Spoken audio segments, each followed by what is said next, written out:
Turning now to the forecast. Obviously, we're in the middle of the week, but our eyes are going to be on the skies. Not only today, Brad, but come tomorrow, too. Some storms going to rumble through the area. Yeah, absolutely. I think by this time tomorrow, we're going to be tracking some strong to severe storms. But I want to show you a beautiful view from our Mr. Sparky Carolina camera network over in Dallas. We're looking back towards Crowder's Mountain. Look at that view as we've got some clearing skies as well as some cumulus clouds developing out there, likely some showers trying to develop. Temperatures have rebounded back into the upper 80s, close to 90 degrees. I did want to pass along another update. I was just looking at National Weather Service, still surveying that tornado damage.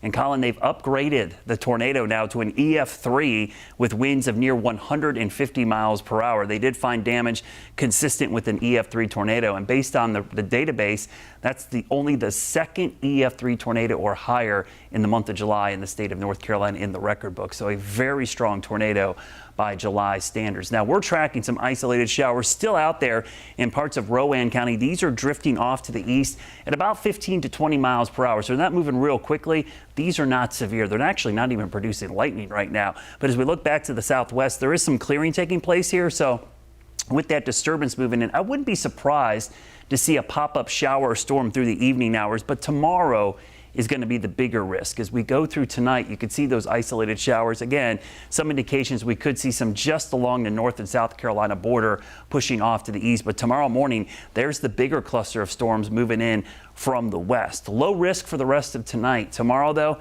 you see that orange area. That's our medium risk for severe storms. And the primary concern tomorrow is going to be straight line winds, though you can never rule out an isolated tornado. When you have severe thunderstorms, they always have at least a 1 or 2% chance of an isolated tornado. But you see the wind risk by far the highest, then followed by flash flooding because there will be some pretty significant rain in these showers. Notice in the morning there might be some scattered storms, but the first half of the day through about 4 o'clock might be the most active with things calming down later in the day. You see the first cluster out of here. Look at this big area overnight into the morning hours. So pretty big potential tomorrow for at least some squall lines or maybe a straight line wind threat. And then things will clear out for the weekend. If we go hour by hour, you see the dry pattern tomorrow morning, but here comes those scattered storms. And again, we might have some struggle with the guidance kind of picking up on where these are going to develop. So why we may not see everybody seeing rain or widespread rain, the ones that get going potentially could be severe. Quick tropical update.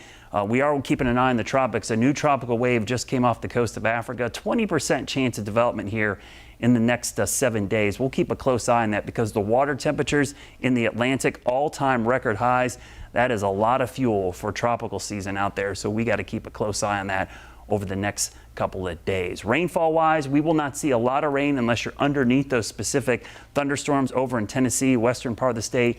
A little higher risk of heavy rain. Here's a quick look at your Guy Roofing 7-day forecast. Temperatures do cool down into the upper 80s this weekend, but next week things will heat right back up. If we go 10 days into the future, you'll see temperatures ramping right back up into the mid, maybe the upper 90s by the end of next week.